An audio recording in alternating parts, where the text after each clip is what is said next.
ababyeyi benshi basigaye bafise impungenge ko abana babo bazokura, kandi nibyo. Burya umuntu ahejeje kuvuga ngo niko byama agaca afatwa n'umusonga hano abandanya bivuga uzamba ngo munsenge, kandi ari yarahejeje kuvuga ngo nta ngorane. Naho inosi yacu mubona iriko amatara, irimwo ikoranabuhanga, abantu bagenda n'indege, ibintu byinshi menga byarateye imbere, ariko iyi Imana yirabye ibona yarashaje, ibona yarononekaye, ku buryo Imana yibona iri mu mwijima. Mwiherezo ry'isi, mwisaza ry'iyi si, abantu bazoza bapfa bakenyutse, bazana itisi imwe bakayandika commerciation, bakajya amahera abagore bayabamaze ngo marewa, bahindura izina, ubasigaye ari urudandazwa usanga ruteye n'isoni, ukaza wumva ngo agapasi ariko akoze itabi, ibigori n'inzoga n'ibipangara, abyina agenda avuga ngo ndangira abazinyoye, yiremesha ngo bavuga ngo nabore ngo zanyoye bande.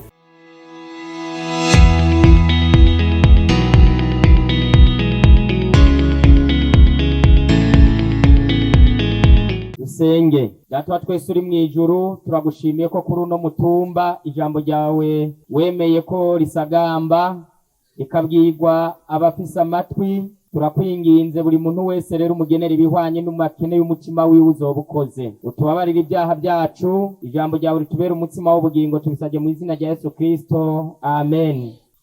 Nifuza ko tuganira ijambo, nshaka ko abantu bose n'abari mu mihana yabo bategerezwa kumva neza kuko riraturaba. Turaganira ijambo ritubwira ngo naho isi ryoshe ariko irashaje.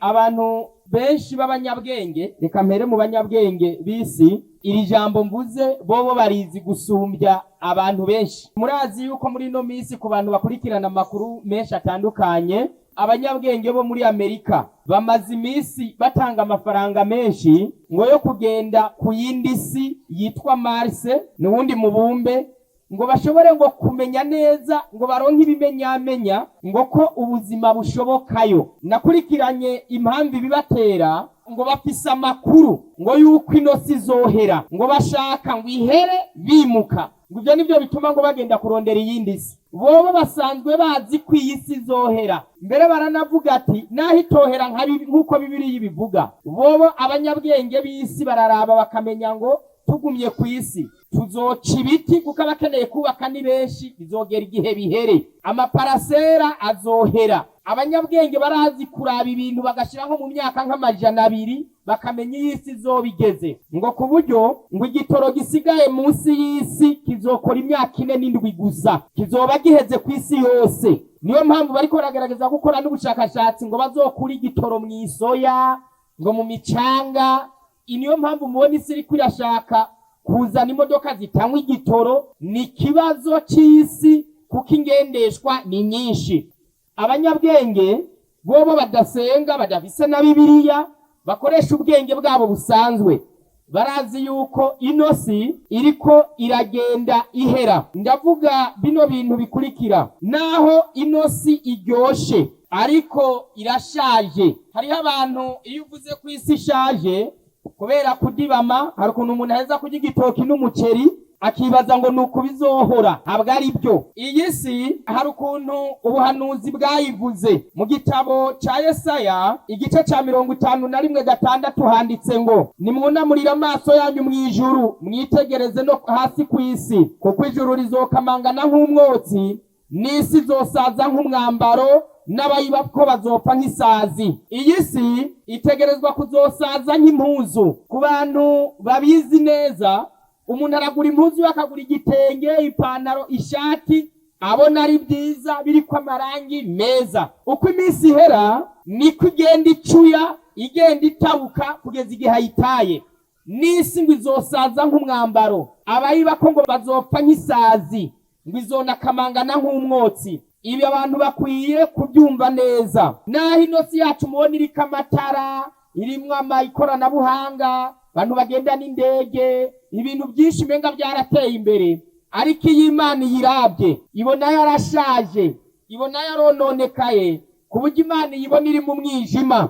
Muri Yesaya igice ca 60, Yesaya yararabye isi yo mu minsi y'iherezo, abona izoba iri mu mwijima w'umuzitanya. haranditse ngo Yesaya 60 umurongo wa mbere n'uwa kabiri, haguruka ukayangane kuko umuco wawe ushitse kandi ubwiza bw'Uhoraho bukaba bukurasiye, kuko raba umwiza uzotwikira isi, umwiza w'umuzitani uzotwikira amahanga, ariko Uhoraho azokurasira kandi ubwiza bw'iyo buzokuboneka ko izina ry'Imana rihabwa icubahiro. Hano ijambo riravuze ngo abantu bose babyumve neza, Imana iravuze ngo iciye mu muhanuzi Yesaya ati isi izoba irimwo umwijima w'umuzitanya uzotwikira amahanga, abantu benshi bazoba bagenda ari mw'ijoro. Ni nayo mpamvu abantu mubona bubahuka ibyaha byinshi nijoro ryo mu bwenge. Abantu mu bwenge bwabo mu misengere yabo ni mw'ijoro. Ndabaha akarorero, iyo ari mw'ijoro umuntu arabyuka akihagarika impande y'inzu yiwe. Ndababaze, ninde yo kwihagarika ku rupangu kuzuba? Ariko mw'ijoro abantu ntibahihagarika kubera bari mw'ijoro. N'impamvu mubona abantu bariko bubahuka ibyaha byinshi nuko ari ijoro ryo mu bwenge, nuko mu bwenge bwabo mu bya mwemu ni mw'ijoro, ni mu mwiza w'umuzitanya. Niyo mpamvu umuntu adatinya kubesha, adatinya gusambana, adatinya kuroga. Ikintu cyose umuntu akagikora yumva nta ngorane, nuko isi iri mu mwijima w'umuzitanya. Ibi bintu abantu benshi ngo bazobiha uburemere buke. Ndifuza tugerageze gufashanya, turabire hamwe ibimenyetso bifatika bitari ibintu byo gushikuza, bishobora nawe kukwereka ko naho isi iryoshe ariko ishaje. Icya mbere nagerageje gutondekanya ibintu nifuza ko tuyagako. Icya mbere, ibyaremwe biratwereka ko isi ishaje. Muri Yobu 12 umurongo w'indwi handitse ngo enda bazi ibikoko bizokwigisha, n'inyoni zo mu kirere zizokubarira, canke uvugane n'isi izokwigisha, n'amafi yo mu kiyaga azobikudondera. Hano hatweretse yuko iyo ushaka kumenya ko isi iheze, ko isi yashaje, genda ubaze isi, ubaze ibikoko byo ku isi, nabyo ngo bizobikubwira. Jewe nkura nta mavoka yadandazwa ku isoko, aho ndavuga kera hiwanje, ahubwo amavoka twayajya aho yatibukiye ku biti mu bitoki. Amavoka twayajya aho yitiburiye tukayajya uko. Umuntu yayajya aho yabonye hose. Umwembe wawujyaho weze, ivoka warimanura aho uribonye. Ubu muzogende mubaze. Iyi si ijambo ry'Imana riravuze ngo genda ubaze ibyaremwe, ibyaremwe bizokwigisha ku isi yaheze. Hari ibintu twebwe ku isi tutanakibona, ngo n'ibikoko genda ubibaze. Iyi si ijambo riratubwiye ngo genda mubaze ibikoko, genda mubaze isi. Jewe nkura nakuze nta fumbire ikoreshwa, ariko kubera abantu bagwiriye tuguma turiko turarima yasi nyene, nayo yashaje yabivuyemwo. Hagiye ubonye uteye ibintu bigatuga bitukura menga byarenje byagwaye kwashi, nukukubwira ngo nanje nabivuyemwo. Kuvaho mwandimiye muguma mundima nabihebye. Niyo mpamvu isi y'iki gihe utayihaye igiturire, urondere nyabarega, umwavu w'inka, amahenehene yose uzura kumurira mw'itongo, uzane imbura na totahaza, biragoye ko ushobora kwimbura ibyo kurya byo haza umuryango wawe. Ibyo byose ni iherezo, nisi kubwira ngo nabivuyemwo, nashaje. Bya bindi bya kera abantu bari baramenyeye, aho umwumbati umwe wava ngaho ukagenda, umwumbati ukagira nkiriya, biriya byaraheze. Ubisi ibintu bigenda bipfa. Ijambo riratubwiye ngo genda ubaze isi, genda wegera ibikoko, nabyo bizogirane, bizokubarira. Ubu hasigaye hari ibitaro by'abantu, hakaba n'ibitaro by'ibikoko. Byose bija kwa muganga, bakabiha ordonnance, bakabiha ikarine yo kwa muganga, bakabitera inshinge. Iryo ni iherezo ry'isi. Iyi si izokononekara. Mwihera ryayo isi ndimwa ibikoko, uko isi izoba yubatse abantu izobaherera ko ntibabimenye. Naho isi iryoshe ariko iragize nte, isi irashaje. Hari ibintu byinshi ubu bitakibaho. Jewe narakurikiranye nsanga n'ukuri turagowe. Abantu benshi dusigaye dukoma induru ngo imbeba zadusanze mu nzu. Nibyo nanje ndi imbeba noza. Kubera iki? Ibijumbu by'imimeramazo twahora dusigira imbeba ubu nibyo biri mu isoko, umuteko ni bibiri. Ibintu byose abantu barasoroma, nta n'ikigori bacibagirwa. Muze mugende mukurikirane. Imbeba zigifise ibigori mu murima, zigifise ibijumbu byimeza, nta mbeba nyinshi zaba mu nzu. None ubu umuntu arimbura utugori twiwe tukarara ku musaya w'inzu, imbeba nayiciza. Muzobisangira zizorara zirakubyina ko iyi si muzogende mukurikirane mu bitohoze. Ibintu byinshi byarapfuye, ibintu byinshi bigenda biba nabi, n'abanyabwenge bafise ubwoba. Niyo mpamvu ijambo riratubwiye muri Yobu ngo genda ubaze ibikoko bizokwigisha, n'inyoni zo mu kirere zizokubarira, cyangwa uvugane n'isi izokwigisha, n'amafi yo mu kiyaga azobikudondera. Ibi bintu byose mubona biriko biraba ku iyi isi ndimwa, ibi bintu by'ibikoko n'inyoni mubona zitakibaho, ibyo bintu byose ni ihera ry'isi. Kera ibikoko byarigenza mu bantu,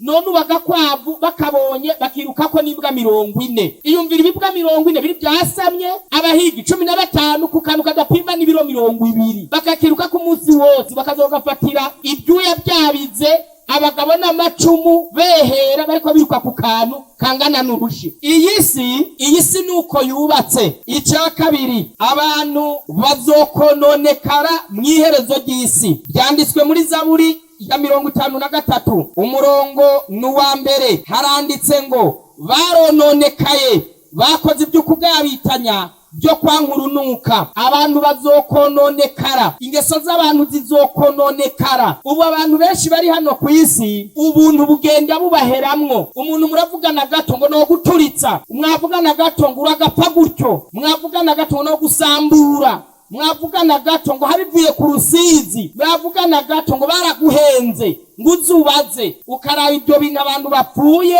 ukabibura. Iyi si abantu bazokononekara mu ngeso, ku buryo ubikurikiranye ukareba abantu iyo bageze. Hari ibihugu byinshi ugendamwo ukagira n'ubwoba, kavuga none ibi bintu byagenze gute? Ndabaha akarorero, ibihugu by'i Burayi na za Afrika y'Epfo na Amerika, iyo bigezemwo na marira. Iyo ufise ubumuntu ukaba ufise namwe muyera wo kwirigurarira umunsi wose. Urabye abantu b'abagabo, umuntu w'umugabo afise ubwanwa, yigize umugore, agenda n'agasakoshi k'abagore, agenda n'akajipo k'akamini kagera ino ruguru y'amavi, ari umugabo n'ubwanwa, akagira akajwi k'abagore, agatambuka n'udutuza henura gutyo nyene yigize umugore. Uwo muntu umuravye ubona ateye agahinda. Ibyo nibyo bintu bigezweho ku isi. Abantu benshi barononekaye ku buryo ibihugu byinshi bigeze ku rwego aho abantu basigaye bakora ubugeni n'imbwa. Umuntu akazana imbwa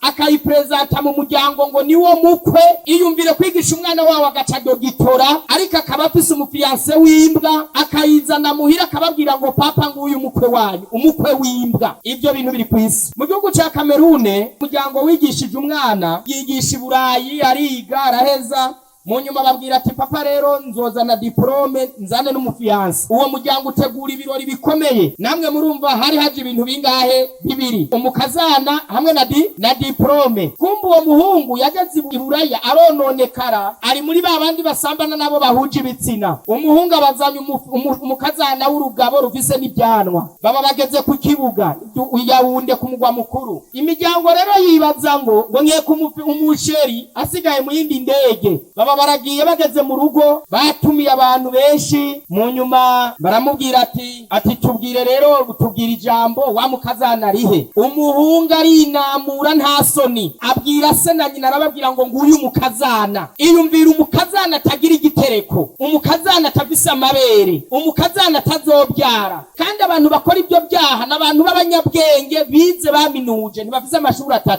Uwo mugabo nyene uwo muhungu yaramusubije amwe, aramaze ati mbwiza ukuri, uyu ni wo musheri wawe? Ngo nubu nyene, ngo vraiment, ngo afete. Hari ukuntu abantu iyo umuntu aciye mu bushuri akigana butatu bw'iyi nyuma y'inzu, aba ashaka kwigira umuntu imvugo zose akazishiramwo ibifaransa gusa. Nkunda kubibona hariho n'abantu birata, akaba ashaka inaha abayizu ageze mu 8 gusa, agiye iwabo nkiyo gusura abayinakuru. Ndumva ngurumva nyoko ngo vraiment, kandi vraiment umubajije ati vraiment mu Kirundi bisigura iki? Ntabyazi. Umubajije ngo noromaroma toya, mu Kirundi noromaruma ni iki? Ntabyazi. Ariko akagerageza kugara kabidende ku Bufaransa nka 5 gusa. Uwo muhungu ngo ahejeje kubwira se wiwe ati uyu niwe mukazana, uwo mugabo yaciye imitsi y'ubwonko iturika, acagwara indwara bitwa AVC, ni accident vasculaire cerebrale niturika cyangwa isenyuka ry'imitsi y'ubwonko. Yaciye agobwa ururimi, ntiyasubiye kuvuga guhera uwo mwanya. Yapfuye haheze yinga apadasubiye kuvuga. Yarabuze ikindi, wowe wasubira kuvuga iki uvise umukazana w'umugabo w'ubwana? Ubona ari nde wasubira kugutuma ijambo mu bagabo? Woza gukwera nde uvise umukazana w'ubwana? Ibyo bintu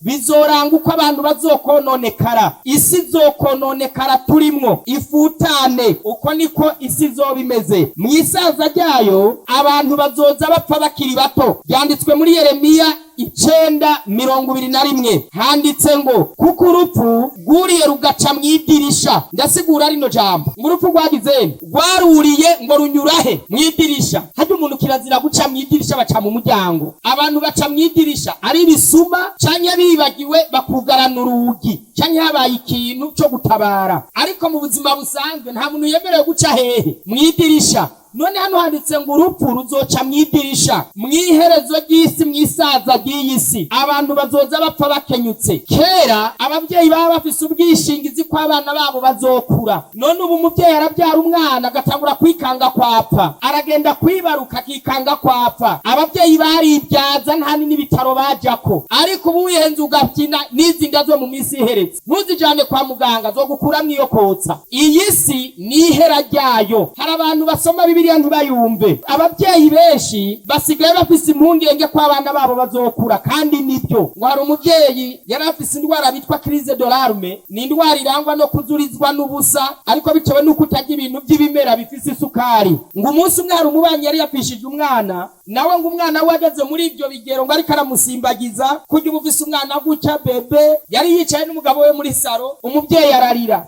Umugabo ati wewe ubaye iki? Ngo nureke, ngo nuwo kwanuze, ngo niyavuye ngo ngananya. No kuvuga ngo abantu basigaye batafise ubwishingizi ko n'abana babo bazokura. Kera jewe nakuze nza numva ko mbere yuko umuntu akuza apfa yaramenya ko agira apfe, agahamagara umuryango akawubwira ijambo. Uba abantu bapfa badasize ijambo kubera urupfu rwuririye mwidirisha. Biragoye kubona umugabo yokumva ibimenyetso ko apfa. Abuzama ngo bari ku moto ngo 20 barapfuye, ngo imodoka 2 zigonganiye mu cayi, ngo abari bagiye kumanura ivoka ngo aguye kuri rwa ruti, ngo nawe ngo bariko ngo baragiranya ngo baragiye, ngo bariko baroga ngo akomowe n'akantu ngo acabyimba umubiri wose. Ngo pye abantu benshi mu muvyeyi yaragiye kwibaruka ngo indyangira muhitanye, ngo ariko mana ngo bikibabaje ngo yarayo mahasa bikagenda bijaye. Ibintu bibabaje byinshi. Iyi si rimwe inkuru mbi hava mwiyi hakaza mwiyi. Niyo mpamvu Yesu muri Yohana 14 umurongo wa mbere yavuze ngo ntimuhagarike iki imitima yanyu mwizere Imana nanje munyizere. Abantu bazoza barababazwa n'ingorane zo muri ino si bazosara, tuzobatora bariko batora amashashi kubera ino si yuzuyemwo ingorane gusa. Umva ingene iyi si yitwa. Umusiguzi rimwe handitse ngo 13 nashize umutima wanje kukuronderesha ubwenge no guserangurisha ibikorerwa munsi y'ijuru byose. Utuburungu 2 mu bintu byitwa kwandika by'indimi, iyo banditse iryungane bagashaka utuburungu 2 baba bagira basigura iryo ryungane. Haranditse ngo uyu mugabo ngo yaseranguye ngo ibikorerwa munsi y'ijuru byose. Haranditse ngo numuruho ugoye Imana yahaye abana b'abantu ngo baruhishe. Mwumvise isi kisigura numuruho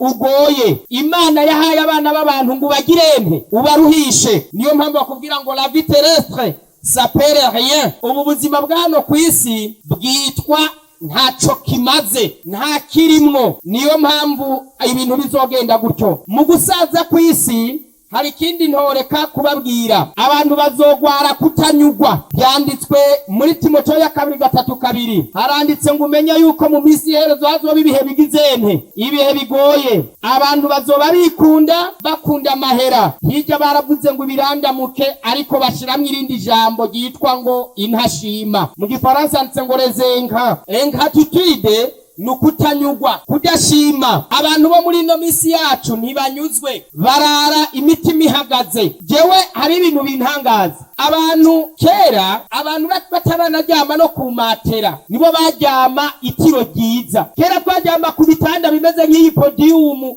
bijisha nk'ubutando bumwe bakoresha mu kugira umutobe, ariko abantu barajyama ukanatibuka ntubyumve kubera wijyamiye uvise amahoro. None ubu umuntu w'iki gihe araryama ku rumatera akarara aragaragurika, bukamukera ko inkoko zikabika, amaso yayabyuye yabuze n'igimbwa. Mwahura mu gatondo ngo mwembe ngo bwana waje ngo naribuze, waraye mu biki? Kumbe yaraye arangura agura amapine y'imoto, yaraye asakaza amabati amwe azimbye.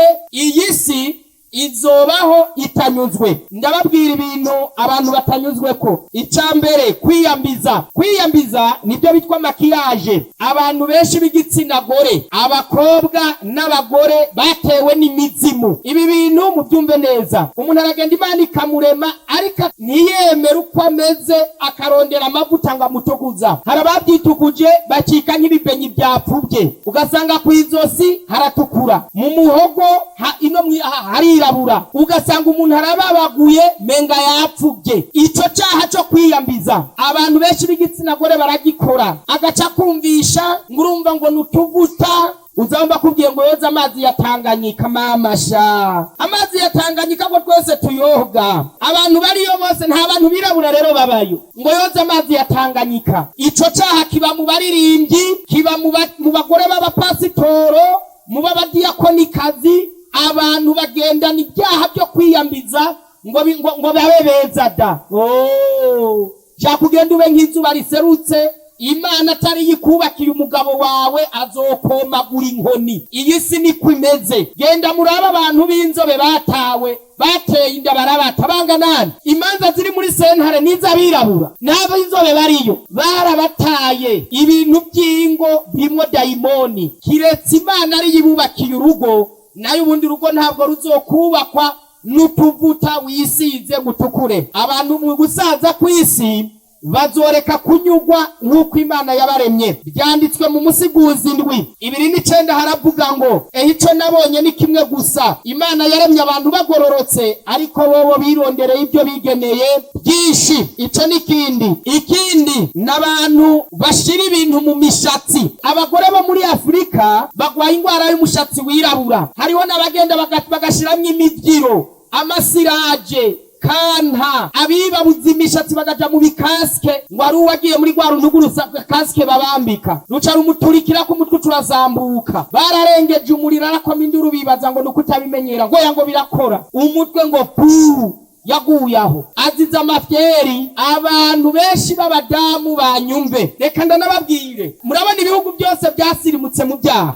Umushatsi wirabura ntukigezweho n'uwabaruguru. Ubwo abakobwa b'imyaka 20 bashiramwo amarangi bakagira umushatsi w'imvi, uw'ubururu umeze nk'aho umenga uvuye ku rusenge. Nani muzamona nkaho umenga umushatsi urababaguye. Abandi bashiramwo ibitukura. Ibyo nibyo by'abastare, nibyo bigezweho. Na ibi by'imibyiro n'amasiraje n'amakanta gaca bamenya ko nyene wasigaye. Rero abantu batazi n'iyi sigeze. Ubu dufise n'abakobwa nabuze ubona yamanuye utuntu hano ngo agire mustache, agire ubwanwa bw'abagabo. Cyari umukobwa nabwo atisha wa mukobwa. Ubimana ico yigukubita ibyanwa bikamanuka bikagera hano hepose gwaza kanwa, wewe usohoka mu iki cyaha cyo kutanyugwa. Umuntu yemera amere agume nk'uko Imana yagize yamuremye. Genda mujya amakaroti, genda mujya amavuta yerayo, mujingano, imishatsi zirabura. Ariko ibintu byo ugenda uhomera ibintu, ugenda usigamwe ibintu, hari gihe binashururuka ugasanga byacurutse nyene byamanutse by'ibirangi. Ibintu bimeze gutyo. Ikindi kandi ibyo bintu by'ibirangi bashira mu mutwe ngo biragenda bikagera mu bwonko, imitsi igapfa yumva. Niyo mpamvu abantu b'igitsina gore n'abakobwa batagitinya ibyaha bikaze, ubwonko bwarayaze. Ukazubana umuntu w'ibironka bitanabwiye umugabo ngo nkorako, ese gamana umuntu baca bakamanyagura gutya, ukabona hangaye umuntu w'umugabo ngo nkorako, kandi iyo namukubita ntaniruke. Ukabona akantu k'agakobwa k'imyaka 15 kihanzura ugabaho kwibarabara ngo sheri, ngo baby, kabona none akakana ariko kihanze urugabo rungananye.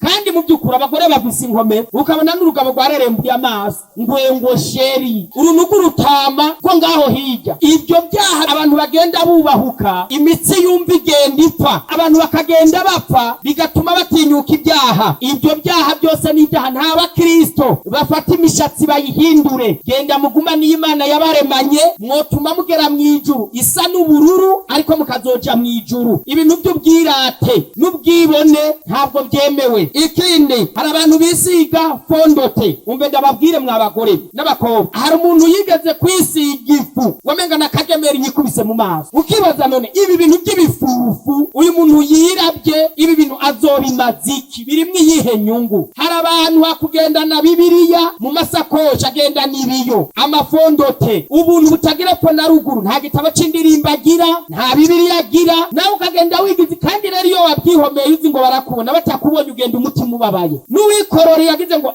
wibaza ngo aragusifuye, ukagenda umutima urushe ugasubira iwanyu uko. Mwa bantu b'Imana mwe, umuntu wese yige kunyugwa. Ikindi, ubu muzi yuko hariho abantu basigaye bamwingohe, muza mubabona ngo yigize style. Hari ukuntu rero nk'umuntu ava nka hano yakubitira ahantu agacagaruka yigize ngo abahahamura abantu bose. Ntabwo uzoduhahamura rero, agaca ashaka ngo abahahamure n'ibiguha akaza yabigize yabimoye ngo yigira igitangaza. Ibyo bintu by'ubwibone n'ubwirate nabyo n'ibimenyetso by'ihera ry'isi. Ikindi, abantu benshi basigaye b'ubuduvisa abahungu batazi kwambara, bambwira ngo batekeye amabyi mw'ipantaro, ugasanga umuntu yambaye ngo pocket down. Ukiyumvira none uyu n'umukirisu arasenga akagenda ino menga ipantaro ntabwo ifata, mu kugenda akazagenda nk'umuntu menga ari ku marasoro. Kandi mwene uwo niwe abakobwa bakunda, uwo n'umukukwe, nta mukwe arimwo, nta mukwe atazi kwambara yemewe. Abakobwa ingorane yabo bakunda mwene abo. Mwebwe mwarabonye ubuko abahungu basigaye bambara amahereni bagasukisha ibisuko, naho gusuka ibisuko nabyo bitemewe ku bagore. Biri muri Bibiliya ko gutsiba imishatsi ari icaha, ariko ibara ryaraguye.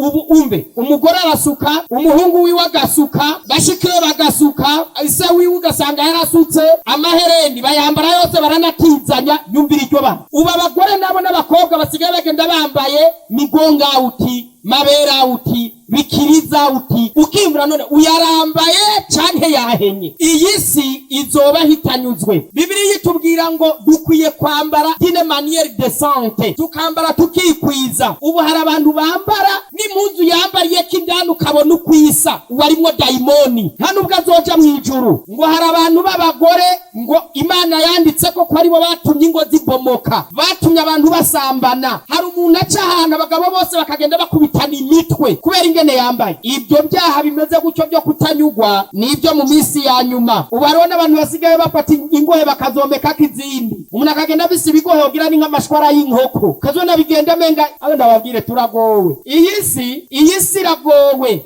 Ubu abandi basigaye bagenda ugasanga inzara bometse ko izindi wogira n'amapurusheti. Umuntu akagira ibyara bimeze ngo uwo azotonora ibitoki, uwo azokumura, azobega ubugarinte, umurongo uzoza umutamika. Urindire mugira umugore uzoza umutamika, bebe tamika, utamika ubugari umubegera kuko abisi ibyara birebire niyo bikorako. Mwa bantu b'Imana mwe, mwihera ry'isi hazoba kamuna. Isi niko izoba imeze. Ikindi, abantu bazoba bahiganwa mu kwambara no mu kubaka biri mu bakurambere n'abahanuzi. Mu cigwa citwa umwuzure c'indwi havuga ngo abantu bo kuri Nowa ngo umwe yubaka inzu yabona uwundi yamurushije akayibomora akazana iyindi. Uko niko abantu bo mu miserezo bameze. Abandi bazoba barushanwa mu kwambara. Umuntu aragenda ugasanga afise igitenge kikiri kumutahera guza ikindi, kikiri kumutahera abonye ikindi, kikiri kumutahera guza ikindi, kikiri kumutahera arayashwana n'umugabo ngo mikindi. Ukibaza none ibi bintu azobijana he? Abantu rero badandaza ibyo bintu banyakuntunga bazotumara amahera. Bazana itisi imwe bakayandika commerciation, bakajya amahera abagore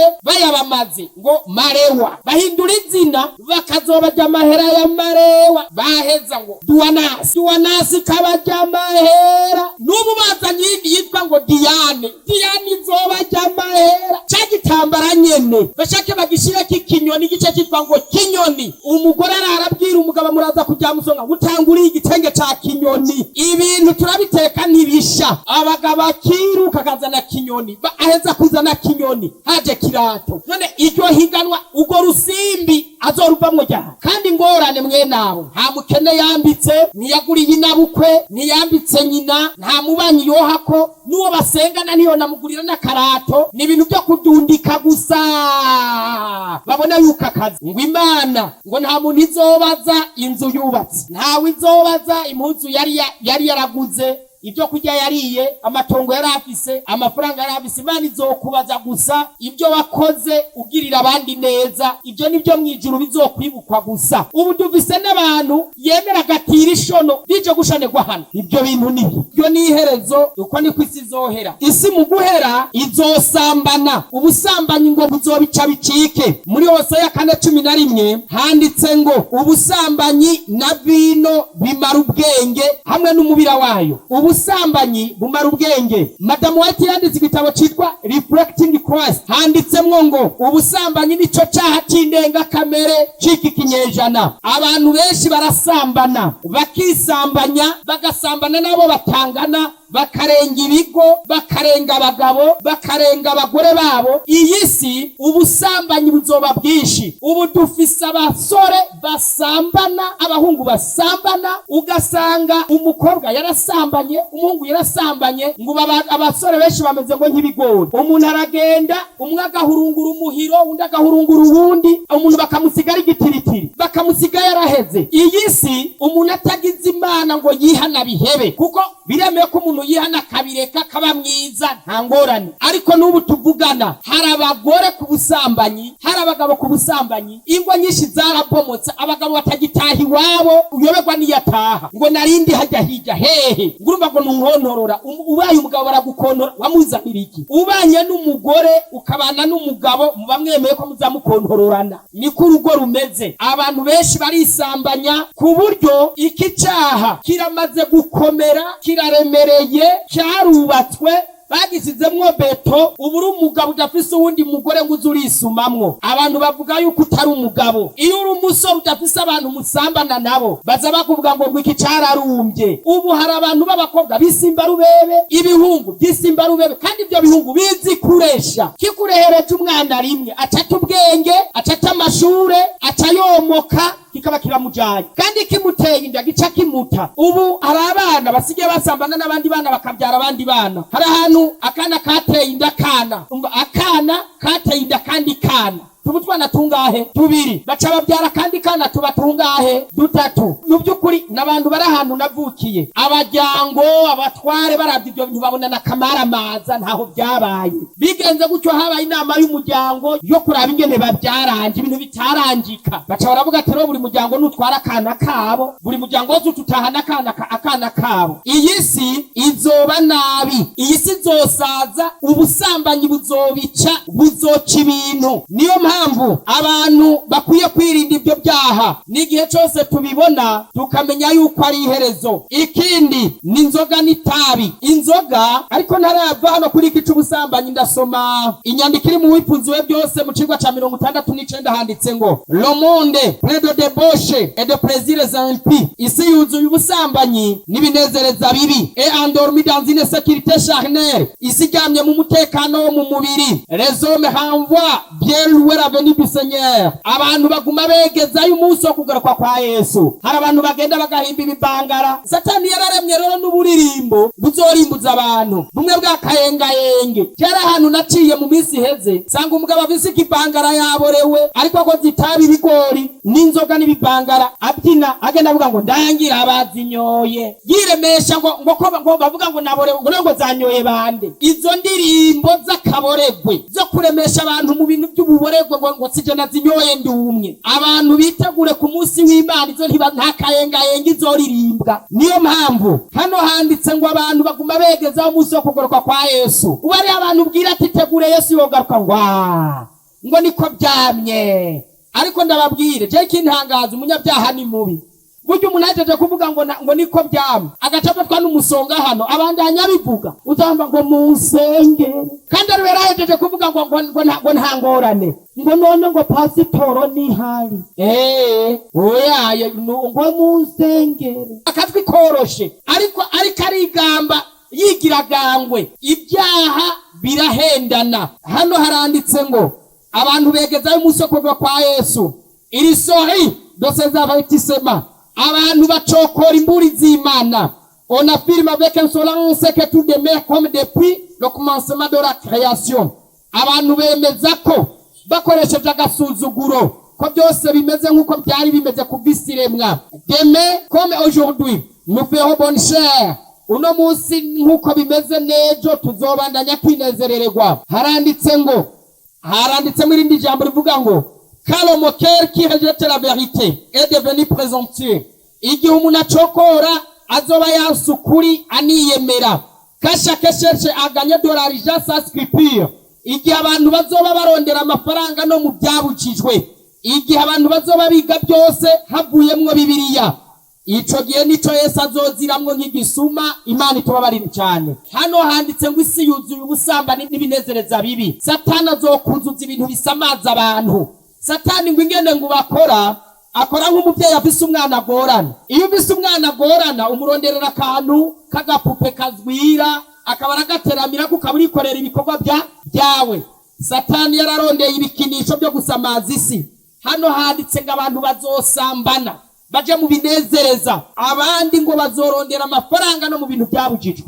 Ubasiga hari urudandazwa usanga ruteye n'isoni, ukaza wumva ngo agapasi ngo ibingorongoro ngo bya kera, ngo inoti iriko ngo nyamuntenge, ngo amabyi ngo y'inkuba igira amabyi. Umuntu ukazamba bavuye ngo bagiye guhiga amabyi y'inkuba, ngo ari imvubu yahonyoye mama, ngo amasobe y'intare. Mama mwabantu, intare isoba abantu bayateze ngo amasobe y'intare, abantu bakava ngaha biruka ngo guhiga amasobe y'intare, ngo kakanu ka kera ngo kumutaka ngo kari mwishugwe, bagahera habiruka. Abantu basigaye ngo barondera n'amafaranga no mu byabujijwe. Mu gitabo cyitwa Imfunzi ibihe byose n'igitabo cyitwa Tragédie des siècles hatubwira ngo abakristo ntabwo bagira fraude. Kirazira gukora urudandazwa n'ikintu na kimwe leta itemera. Ntabwo byemewe ko umukristo afatirwa mu bintu bitemewe n'amategeko, ngo abantu bakora ibintu by'urudandazwa rw'amagendo. Byanditswe mu cigwa cyo mu Imfunzi ibihe byose kimwe cyitwa Zakayo ni 6:1. Genda musome. Handitse ko ngo abantu bakora urudandazwa rwa fraude uko nyene les pratiques frauduleuses, ibyo commerce z'amanyanga, ibintu binura mwijoro uzuvuga buke ugenda ubundabunda, ubwo n'ubupagani nta muntu ameze nyazoja mwijoro. Niyo mpamvu mukononekara kw'isi izobamwo ubusambanyi bwinshi, ahazobamwo itabi n'inzoga. Muri Matayo 24:38 handitse ngo baranywa, abantu bazonywa banywe n'ibitanyobwa, ngo inzoga y'umugorigori, ngo ikanyanga, ngo ubasigaye n'ibyango bya biguvu bisegaye muri bya bintu n'ibiki. Abantu basigaye barondera amazina ngo sorora, ngo byakugize gute, abantu bakazonywa. Iyumvire, je nabonye agacupa kamwe k'inzoga muri bino bintu abantu banywa, ikiyeri cya kindi kiboreza usanga ari amapurusa 5 ya alcohol, koko kari 4 je nibaza none 4 ako kabaga abari rikeri, abari nkarisha sipongo ya yindi ya mbere. Abantu bayinywa umwitaye kaca kudodibuye mu mutwe, ubwenge bwarapfuye. Uwo ntabwo yoyinywa yibuka abana zo barihira amashure. Ni wa undi akorera 10,000 akarara binywereye agiyemo n'ideni ry'ibindi 10, bakagenda bamwanditse ko ideni ry'ibihumbi 10 mu kabari. Uyo atahamira nta rasiyo yatanze, agahita ashwana asaba ibyo kurya kandi ashaka ibikaranze, ngo bikaranze neza, nta rasiyo yatanze. Iyi si ibi inzoga zizoca ibintu by'abantu bazonywa banywe n'ibitanyobwa, ibitigu bitabagurike, imishishi itipe, ubwonko bupfe, ubwenge bugabanuke, n'Imana ibura abantu izokoresha, igihugu gihombe. Uwo n'umugambi wa Satani. Abantu baze bagenda batembagara gusa ngo zomba ruzoze. Raba uwo mugore arindiriye sheri, uwo mushera agenda aratemba, abagore baragowe. Kandi rero mwene wagushirako amategeko ngo tuzonza nduzangira, urumva uramurindira saa 6 z'ijoro, ubugari bwaje kibishato nka 3 ugabanza kumatura icyambere n'icya kabiri. Ariko mana, iyi si irababaje. Inzoga, abantu bazonywa inzoga, Satani azokora ibintu byose bishoboka abakiriya biwe ngo baronke ibyangombwa bituma baba nani. Nta kintu Satani atazokora. Ikindi, Satani ngo azotuma imisore iba nabi, ibaho nta migambi ifise, ngo abasore benshi bazobameze nk'ibinyugunyugu. Ni 218 ibishinga naye by'ishengero. Awugwaruka Satani azogwica, kukazi yuko wishe ugwaruka uba wishe jo hishengero. uba wiciye Imana abakozi n'igihugu kiba gihombye. Ubu abasore benshi bacu ntabwo bashaka gukura nk'uko twakuze. Umve ndababwira, muzogende mukurikirana abantu bakirimwo n'imiburiburi n'agahengwe, n'abana bakuze kera, abana bagikura mu miryango imeze nka etamajo, imeze nk'inkambi y'abaparakomando. Abana bakuze muri ino misi ntabwo bazi kera. Kera warayerera ugaca wisenyesha inkwi ngo kugira uzivugireko, so wawe akakureka nizo yagukubitisha. Aho ni kera. Kera bagukubise nturire, warakubitwa. Urize cyane warakubitwa, watoza kuririra muri moyenne kugira ntukubitwe izindi. Aho ni kera. Kera abana barira ku isahani bagashira ku rutaro mugasangira. None ubu umuntu wese arisangiza. Ibyo bigenda bishira urwango hagati y'abavukana. Abana ubu baragenda ku gitanda bakajya mugasanga umwe afise ngo jengi wanje buri gihe ni ku kibambazi, wo ni daimoni. Kirazira ko buriri abantu babugabura baciremwe amaparasera n'uburimbi. Aho niho bahera kuzoshwana bapfa amatongo. Iyumvira igitanda batazanye, imatera bataguze, none bamaze gushiramwe uburimbi. Umugozi barashizemwo, babuze gusa urupapuro rw'abashinga ntaho bandikiranye. Uko kuntu abantu basigaye bameze ni bibi. Twebwe umuvyeyi ntiyakubwira ngo gucana, yakuraba ijisho ukamenya ko umuriro waheze ukaja kwegenyeza. Yarakuraba ukavoma, yarakuraba ukoza amasahani, yarakuraba akakubwira ngo wicaye nabi, yakuraba ijisho akabwira ngo va hano ni mu bagabo. None abana bubu mubwiye ngo wihende ngo uvaha, impene ngo zige ubu bududa, ahubwo acagenda ugaruka ugasanga zabure ngo wewe wambwiye ngo nguvaho ngo je nahavuye. Ubu niko abana bubu bameze. Abana bakuze bararekeye. Umwana w'imyaka 8 bari cyamwoza, iyumvira iyo irongo. Umwana w'imyaka 8 bacoza ngo musige, bakamusiga amavuta ntazi no kwiyambika, ngo mangwe ibutura ntazi naho bacisha. Imyaka 8 uwo bona azova mw'intwari, azova mw'igikuyo. Uwo ntaca amaze nuwo kuzorya ibisigaye, uzomugwa kakabaguye kwihaha. Iyi si abana bazoba nabi. Haranditse ngo au lieu de ressentir la responsabilité qui incombe à chacun de faire de bien aux autres et de les amener à la justice, ils recherchent leur propre plaisir. Abasore mu gicingo cyo kumenya ico bahamagarirwa gishingiye ku kugirira abandi neza no kubazana ku butungane, ahubwo abasore bariko bironderera ibinezereza gusa. Ils sont des membres inutiles de la société. Abasore benshi ngo ntaco bamariye ikibano, ntaco bamariye iki, et vivent sans plus dobite kere papiyo. Ntabwo babayeho basumbye umugambi ibinyugunyugu. Ibivuze murabyumvise. Ubu musora aronka 50 agacagura ikintu c'ikibutura cyo 50 hakugura inkoko, agaca mu kwimwesha akimwesha agasiga umubiko ku mutwe, umubiko w'inkoko. Muza mubibona agasiga iki umubiko. Ugasanga n'umuntu w'umusore afise imyaka 20 agisaba nyina ngo ngurira imboka, umva ko kamaramazi. Umuntu w'umusore afise imyaka 20 ataranasuma ikiro c'umuceri wabo ngo azosuma iwiwe yazanye umugore bandiure. Umuntu mbere yuko wemera ko azana umugore banza urabe ko yasumye iwawe. Yarigeze abagaburira niyi, yaragaburiye abantu yingi wabo, mumenye ko yakutse. Gukura rero n'ugwenda gatondekesha udukobwa twose tumeze nkawe, utunyugunyugu gusa. Hagutondekesha imigambi, abafise imene 5 ari myamashu mu mwonga, afise ingundu yateza ibitoki, afise amavoka 5 ariko arakora gutya, yarize moto, akora ikiyede, azi ubufundi, nuwo kugenda gusakaza yisokoza, agenda azunza ibisusu nk'abagore. Erega turagowe. Ubu tuzadubise abahungu menga n'abagore, kabona mu gikiriza yabaye umugore, kandi umuhungu akwiye kuba ari umuntu yerekana ko aterura n'amatafari. Iyi si abasore mwihera ry'isi, abasore tuzobura abana bazohagararira ibintu ejo, ubura abana bazubaka imiryango myiza ejo. Ugasanga umwana w'umuhungu ntahanurwa na nyina, umukobwa ntahanurwa na se, yarizeho uzama ngo urumva mere ngo pere ngo urumva ngo brema ngo ho ngibi nabyo ngo kumva ngibi ngo urumva ngo abantu mwe mwashaje.